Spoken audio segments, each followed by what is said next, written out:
नमस्कार, आप सभी का बहुत बहुत स्वागत है। मेरा नाम रोबिका लियाकत है।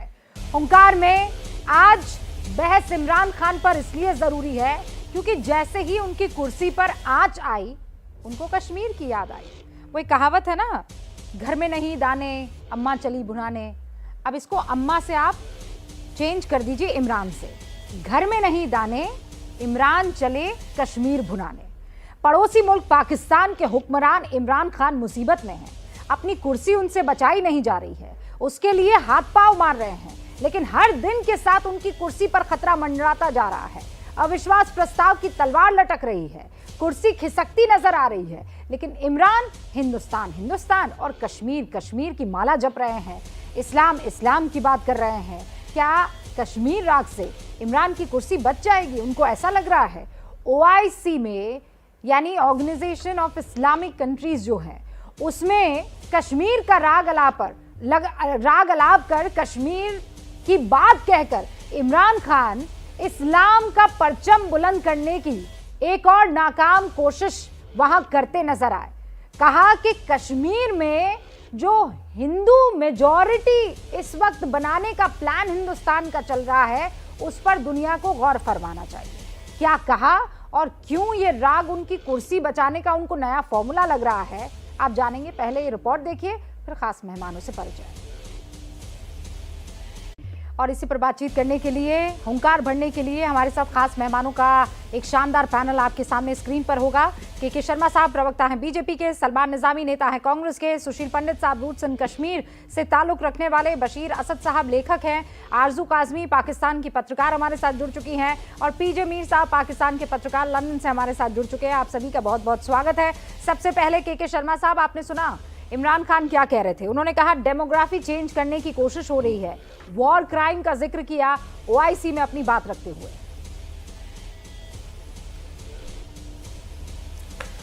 देखिए रूबिका जी, ये पाकिस्तानी हुक्मरानों का ये पुराना शगुफा है। जब जब उनकी कुर्सी वहां हिलने लगती है, तब उनको कश्मीर याद आने लगती है। आपने ठीक कहा कि खुद के घर में नहीं है दाने और इमरान खान चले हैं कश्मीर भुनाने। तो ये वहाँ के लोगों को कैसे एक भावनात्मक रूप से उकसाया जाए और अपने प्रति समर्थन लिया जाए। अपनी कुर्सी जो पिछले कई दिनों से लगातार जो समाचार चल रहे हैं कि एक अविश्वास प्रस्ताव उनके अगेंस्ट आने वाला है, उनके लोग भी स्वीकारने लगे हैं कि वो अविश्वास प्रस्ताव जो है उनके विरुद्ध जाएगा और वो उनकी सत्ता चली जाएगी। तो कुछ दिन तो वो बहुत सारे इधर उधर सभाएं करते रहे, उसमें किसी को डकैत, किसी को गुंडा, कुछ बताते रहे। फिर देखा कि कोई असर नहीं हो रहा है, तो अब फिर वो कश्मीर पर आ गए। 2 दिन पहले वो भारत की तारीफ भी कर रहे थे विदेश नीति की, और इसके बाद जो है वो पाकिस्तान के भी उसमें कश्मीर के इशू पे आ गए।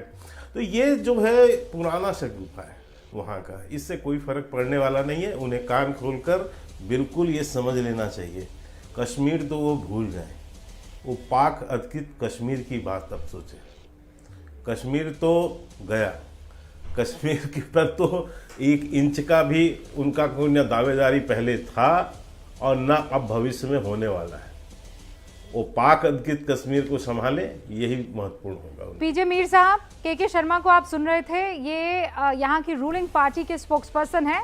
मीर साहब साफ तौर पर कह दिया है कि जब जब इनको लगता है कि अब इनकी कमजोर हो रही है जमीन, तो फौरन कश्मीर कश्मीर कश्मीर वो तस्बीह पढ़ने लगते हैं, जैसे कश्मीर का जिक्र करते ही ऊपर वाला इन्हें बचा देगा।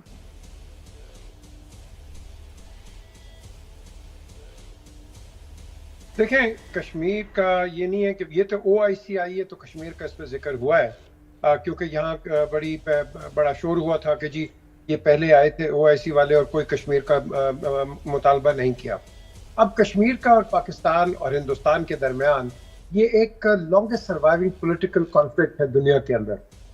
इसके अंदर आप कभी भी देखेंगे, वेदर इट इज इंडिया और weather it is Pakistan, India कहेगा नहीं, पाकिस्तान कहेगा हाँ, पाकिस्तान कहेगा नहीं, इंडिया कहेगा हाँ।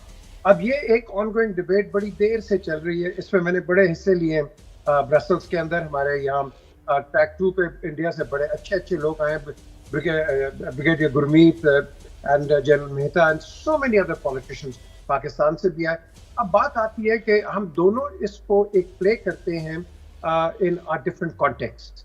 हमने एक बहुत हो गई है, मैं कहूँगा बहुत हो गई है दोनों के लिए कि हम कब तक ये करते रहेंगे। हमें हिंदुस्तान को और पाकिस्तान को अमेरिका ने भी इस्तेमाल किया, रशिया ने भी इस्तेमाल किया, दुनिया ने भी दोनों को इस्तेमाल किया, लेकिन हम दोनों में अकल नहीं आई। हम दोनों में क्यों नहीं अकल आई? कि हम नेबर हैं और दुनिया की कोई ताकत हमें एक दूसरे से जुदा नहीं कर सकती। हम ये इस चीज को हम एक परपेचुअल सेल्फ मीर साहब, डिनाइल पे हैं। with all due माना respect, differences हैं, with all due बिल्कुल माना respect, debates हैं, बिल्कुल मैं माना मैं बस एक बात ये कह देना चाहती हूँ मीर साहब, हम दोनों में आप हमको हटा दीजिए, हमसे मतलब है हिंदुस्तान को हटा दीजिए। अक्ल जो है पाकिस्तान से यही तो सच वजह है में ना। नहीं लेनी है, हमें यही तो पाकिस्तान वजह से है। सीख नहीं ताली लेनी दो हाथ से है। बचती है, और एक जब से मैं नहीं अभी जब आपसे बात कर रही दो हूँ, हाथ से बचती है, याद one रखें। more Hindu girl, 16-year young Pooja Kumari, brutally murdered while resisting abduction by Wahid Baksh Lashari, who wanted to forcefully convert her to Islam and marry. ये कहाँ हो रहा है? ये पाकिस्तान में हो रहा है। पाकिस्तान में इस वक्त कौन है प्राइम मिनिस्टर? इमरान खान है। मीर साहब प्लीज एक बात सुन लीजिए। और ये साहब ये कहते हैं कि वॉर क्राइम हो रहा है हिंदुस्तान में। I call him a liar sir, liar, झूठ। देखें बात सुने, या लायर ना मैंने कहना ना उसने कहना, बात सुने जो अभी आपने बताई है। मैं अगर प्राइम मिनिस्टर हूं तो मैं ऐसे आदमी को फांसी लगाऊंगा, ऐसे आदमी को फांसी लगाऊंगा कि जिसने एक बच्ची के साथ, whether it is a Hindu, Muslim और सिख और एनीबडी, जो भी इस तरह की हरकत करता है, और पर्टिकुलरली एक ऐसे मुल्क के अंदर कि जहां हिंदू माइनॉरिटी है, मैं समझता हूं ऐसे आदमी का वहां रहना मुमकिन ही नहीं है। Such people should be hanged on sight or shot on sight, because I have no time for such intolerance at all. And I totally agree with you. Prime Minister has to take a step. Prime Minister has to intervene. The Interior Minister, My dear sir, put them behind bars. your intolerance doesn't mean a thing. आपकी इसमें बर्दाश्त ना की जाने वाली बात किसी को समझ में नहीं आएगी, क्योंकि ऐसे हादसे साल में 1000 बार होते हैं। आपके ही क्षेत्र में मिट्ठू मियां हैं, he has institutionalized this kind of abduction. आप ही के ह्यूमन राइट्स एक्टिविस्ट की रिपोर्ट है, आप ही के अखबारों में छपी है कि वहां ये आदत बन गई है। हर महीने कम से कम 50 बच्चियां उठा ली जाती हैं हर महीने, और उनके बिलखते रोते मां बाप दिखाई पड़ते हैं, पुलिस के सामने छाती पीटते दिखाई पड़ते हैं। कोर्ट्स इंटरवीन नहीं करती हैं, शरिया कोर्ट्स लीपापोती करती हैं, और ये नाबालिग बच्चियां कहती हैं कि हमने इस्लाम कबूल लिया। वो अधेड़ उम्र के मुसलमान शादीशुदा बाल बच्चेदार लोगों के हवाले कर दी जाती हैं, और ये हैवानियत का सिलसिला आज कल या कुछ साल नहीं बरसों से चल रहा है। हिंदू जेनोसाइड हो रहा है पाकिस्तान में। कहां है हिंदू सिख पाकिस्तान के? गिनती में हर साल हर सेंसस में ये कम पाए जाते हैं। ऐसी की हालत क्यों है? आपकी ये टिप्पणी, आपका ऐसा कहना कि ये नाकाबिले बर्दाश्त है, खोखली है।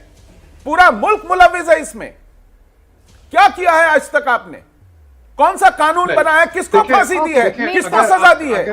ओके पंडित साहब एक सेकंड रुकिए। मीर साहब मैं बस चाहती हूँ, मीर साहब मेरे मेहमान हैं आप, ऐसे ही मेरे 3 और मेहमान हैं। एक बार वो अपनी ओपनिंग कर लें और उसके बाद मैं ये डिबेट शुरू कर लूंगी, ताकि एक बार वो अपनी राय रख लें और फिर हम एक दूसरे की बात को काउंटर कर सकते हैं। ठीक है?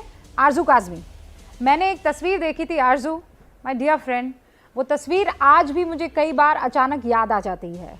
और वो कुछ ही दिनों पुरानी तस्वीर है। एक छोटी सी बच्ची है, सर पे उसके दुपट्टा, सामने बैठा एक शख्स जो है खींच कर ला रहा है, और उस बच्ची को करंट दिया जा रहा है। पास में एकदम दाढ़ी वाला एक आदमी बैठा हुआ है, और उस बच्ची से ये शख्स कह रहा है बोल ला इलाहा इल्लल्लाह, और वो माफ़ी मांग रही है। वो डरी हुई है, उसकी आंखों में उसकी रूह की कंपन में महसूस कर पा रही हूँ। And this is from Pakistan.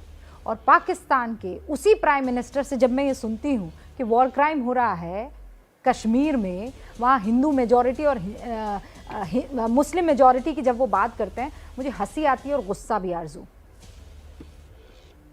नहीं, आप बिल्कुल ठीक कह रही हैं। असल में जो हमारे यहाँ माइनॉरिटी रहती है, चाहे वह हिंदू हो या क्रिश्चियंस हो, हम उन्हें इंसान ही नहीं समझते। ये बात मैंने बहुत बार कही है। हमें मैटर ही नहीं करता कि अगर उनकी बच्ची को मार दिया है या उनको जबरदस्ती मुसलमान बना रहे हैं, या उनका मंदिर जला देते हैं, या उनका चर्च तोड़ देते हैं। अगर किसी को ये चीज मैटर करती होती तो बहुत पहले एक्शन हो गया होता। बिल्कुल सुशील पंडित जी बिल्कुल ठीक कह रहे हैं। 1000 से ज्यादा बच्चियां हर साल उठाई जाती हैं और उनके माँ बाप रोते रह जाते हैं, मगर यहाँ पे किसी को कोई असर नहीं होता। और फिर हम बात करते हैं इस्लामोफोबिया की।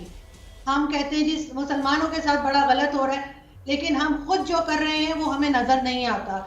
हम एक बेहिस कौम बन चुके हैं और ये रोज का वाकयात है, ये कोई एक नहीं है। बहुत सी फैमिलीज को मैं पर्सनली जानती हूँ जो बेचारे कभी किसी की जमीन पे कब्जा कर लेते हैं, कभी उनको शमशान घाट नहीं दिया जाता, वो मीलों दूर चल के जाते हैं अपने लोगों को कहना चाहिए उनकी डेथ के बाद जो रस्म होती है वो करने के लिए।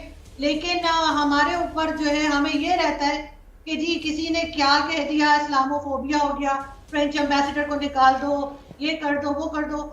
हमें कश्मीर नजर आता है, कश्मीर में मुसलमानों पे जुल्म हो रहा है, लेकिन हमें अपनी गलती बिल्कुल आप ठीक कह रही हैं दिखाई नहीं देती। और यही वजह है कि हर तरफ से जो है पाकिस्तान आगे प्रोग्रेस नहीं कर पा रहा और इसी चीज में फंस के रह गया है।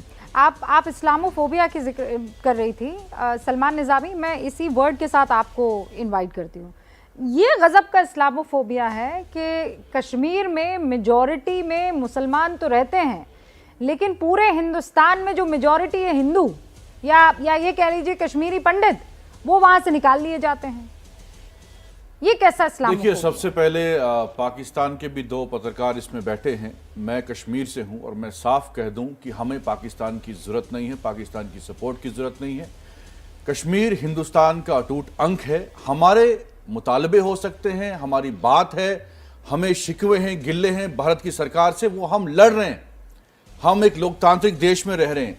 अगर 1990 में हुआ, आप याद करें 1947 में कश्मीरी मुसलमान ने कबाइलियों का मुकाबला किया था हिंदुस्तान की फौज के साथ मिलकर।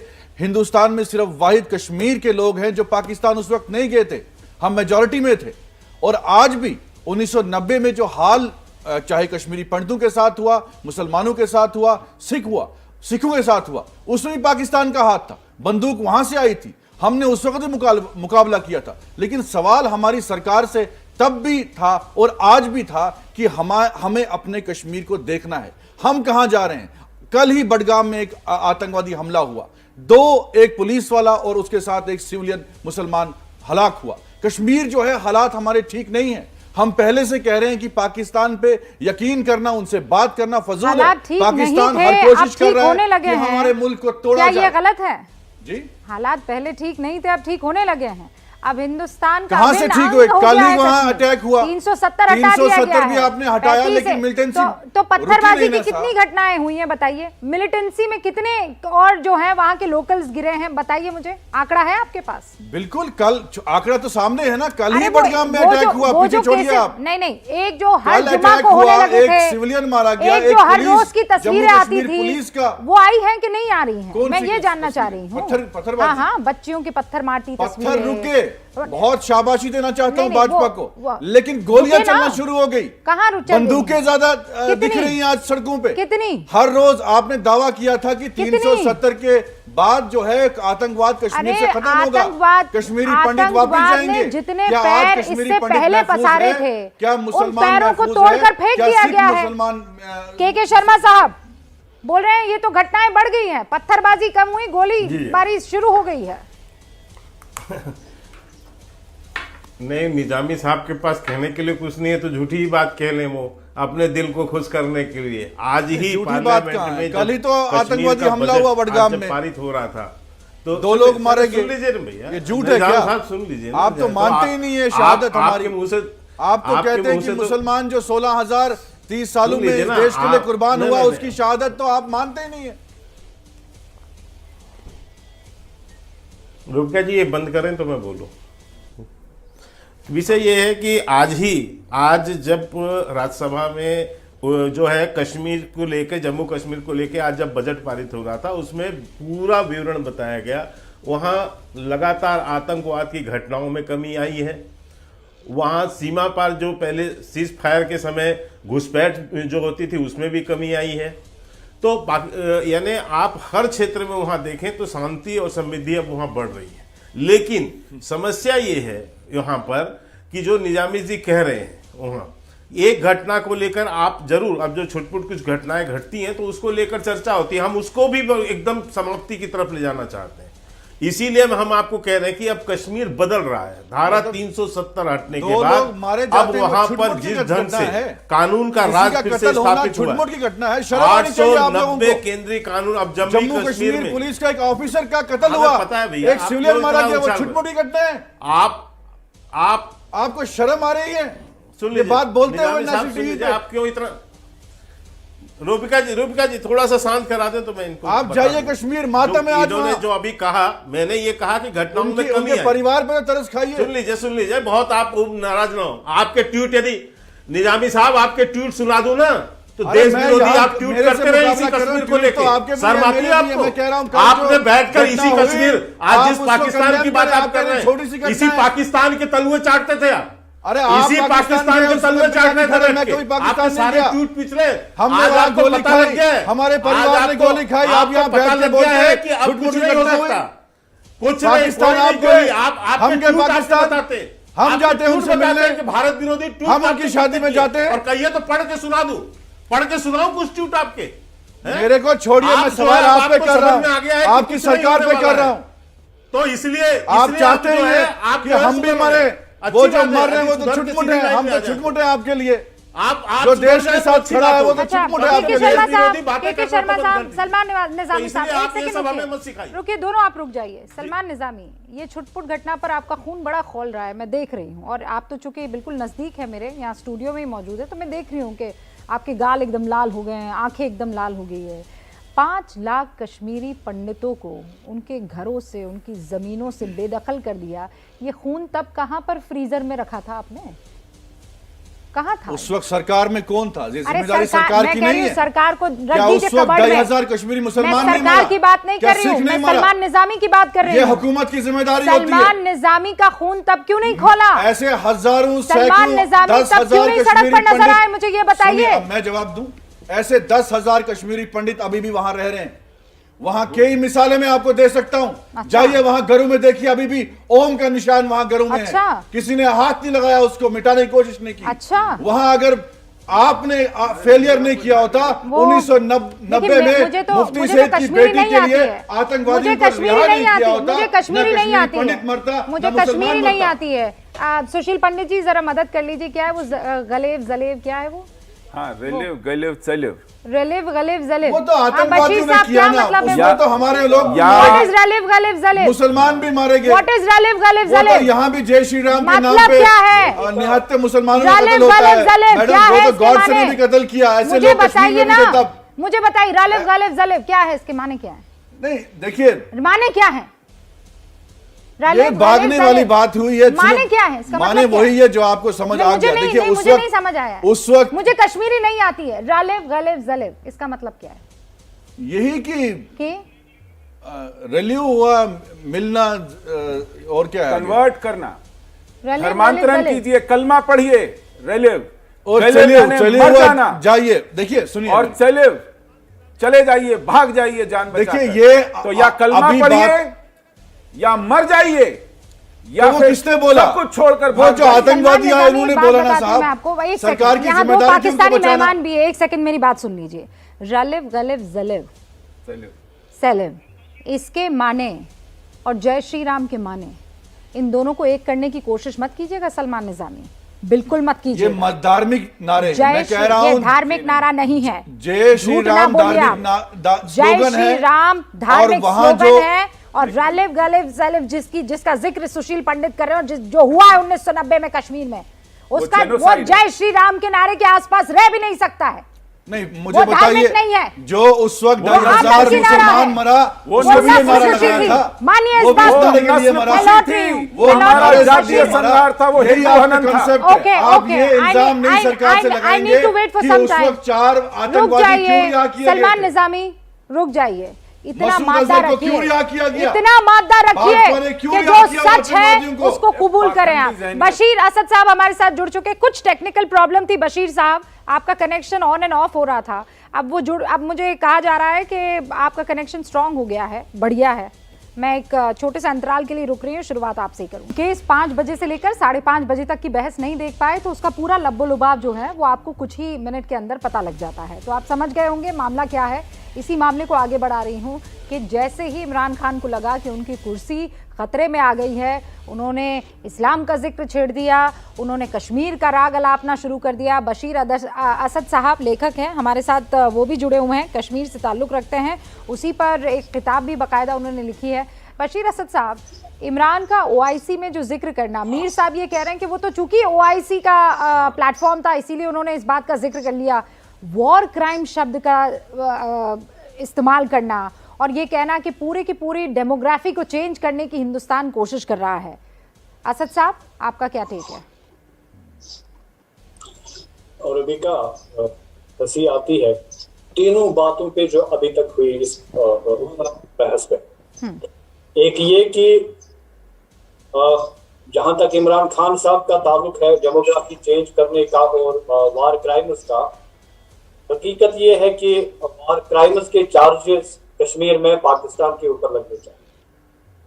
30 साल से हम झेल रहे हैं प्रॉक्सी वार कश्मीर में, जो पाकिस्तान ने यहाँ शुरू किया है 90s में, जिसके साथ ही फिर एक्सोडस कश्मीरी पंडितों का हुआ, उसके जिम्मेदार भी पाकिस्तान ही है। आज भी जो कुछ हो रहा है पाकिस्तान की वजह से हो रहा है। सलमान निजामी बैठे हैं बेचारे, ये कांग्रेसी, जब इनको कुछ नहीं आता है तो ये पाकिस्तान की तरफ चले जाते हैं। शर्मा साहब की गलती है, बीजेपी वालों की। मैं इनको 5 अगस्त 2019 से कहता आया हूं, भैया ये जो टेररिज्म है ये अक्रॉस द बॉर्डर से आ रहा है, इंपोर्ट किया जा रहा है, एक्सपोर्ट किया जा रहा है पाकिस्तान के द्वारा, तो आप इसको कैसे एब्रोगेशन के जरिए से खत्म कर लोगे? हाँ, एब्रोगेशन के जो फायदे हैं वो ऑब्वियस है और डिविडेंट है, जैसे आप कह रहे हैं।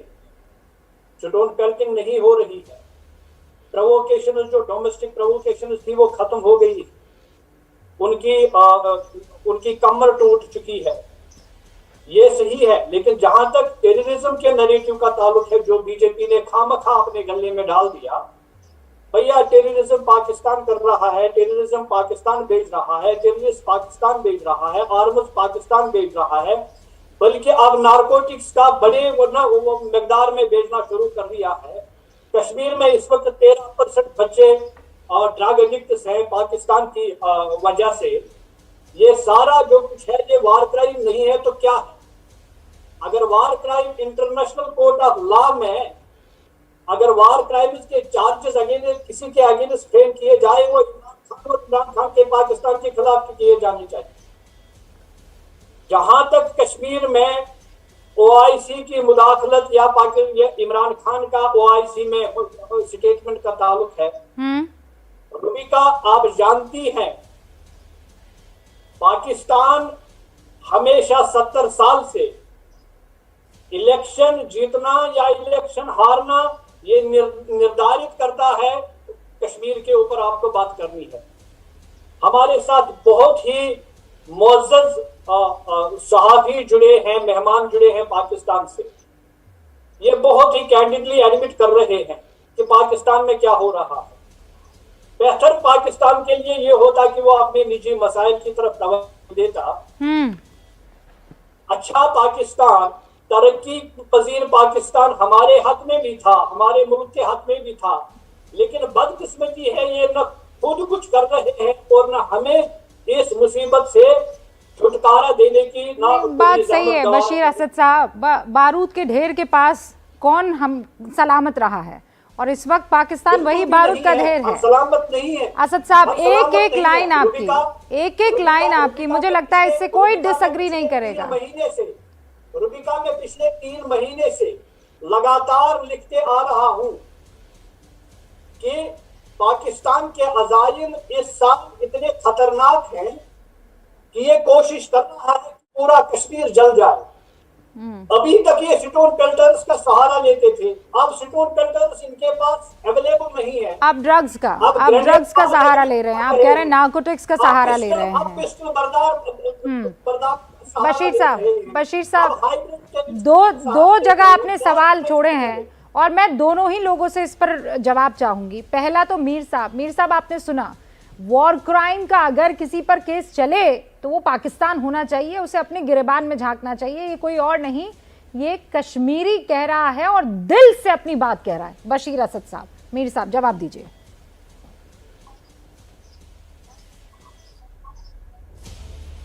देखें, ये इनका बैकग्राउंड तो मुझे नहीं पता, लेकिन मैं आपको एक चीज बताऊं। ये देखें आप, सबसे पहले तो ये देखें तस्वीर, ये आपको आएगी नजर?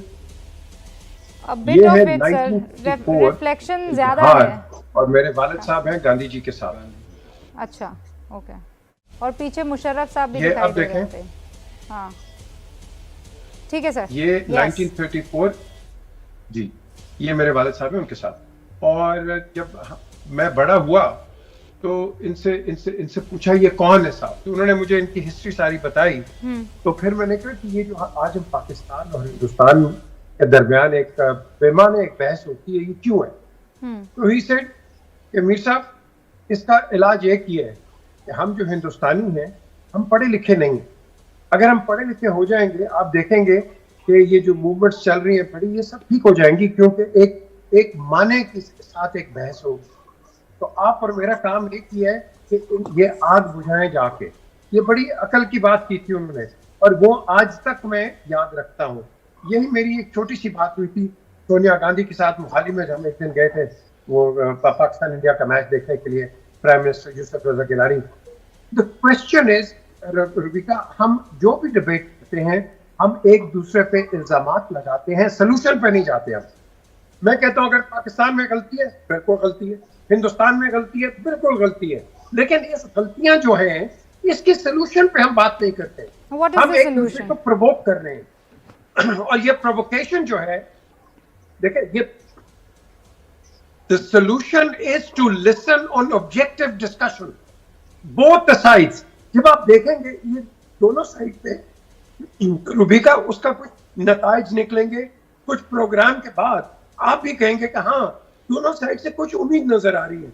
क्या हम हिंदुस्तान को रगड़ते रहेंगे? क्या हिंदुस्तान पाकिस्तान को रगड़ता रहेगा? नहीं, ये जो अभी इसने बात की है, नहीं, पर ये तो हमने कोशिश की थी ना मीर साहब, इससे बड़ी सही है आरजू काजमी ने। नहीं, पर मीर साहब वो तो कोशिश हुई ना, वो बस चलाई थी, मुझे याद आ रहा है, आम भिजवाए थे, साड़ी वाड़ी भी शायद भिजवाई गई थी। इतनी मोहब्बत कि कई लोगों को यहाँ पर डायबिटीज हो गई थी कि ये मतलब क्या गजब, मतलब इतनी मोहब्बत। लेकिन फिर क्या हुआ? सही कह रही हैं। फिर क्या हुआ? What happened? अच्छा रूबिका, हाँ बशीर असद साहब, हाँ बोलिए। मीर साहब एक सेकंड। हाँ रूबिका इंटरवेंशन चाहूंगा। हाँ प्लीज असद साहब। मसले का हल इन्होंने निकाला था। मसले का हल, मीर साहब, मसले का हल इन लोगों ने निकाला था। क्रॉस एलओसी ट्रेड और मकसद की करके इन्होंने वहां से नार्कोटिक्स भेजा, इन्होंने वहां से हथियार भेजे।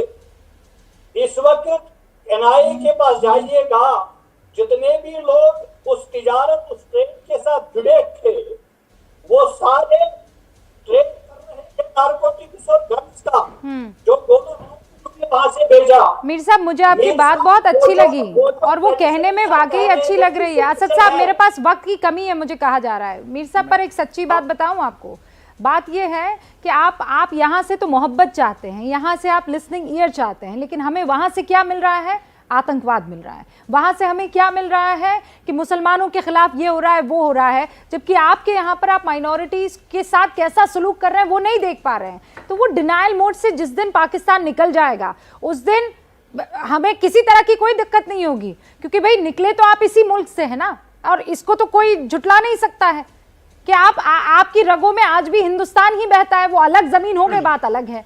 मेरे पास वक्त की कमी है, हम मीर साहब दोबारा बैठेंगे, मेरे पास सच में वक्त की कमी है। I invite you in advance Mir साहब, आई एम रियली सॉरी, नहीं मेरे पास वक्त है, लेकिन मैं आपको आई प्रॉमिस अगेन जब हम लोग इस पर मिलेंगे तो मैं आप ही को इनवाइट करूंगी। बहुत बहुत शुक्रिया आप सभी का, लौटेंगे जल्दी, आप देखते रहिए एबीपी न्यूज़।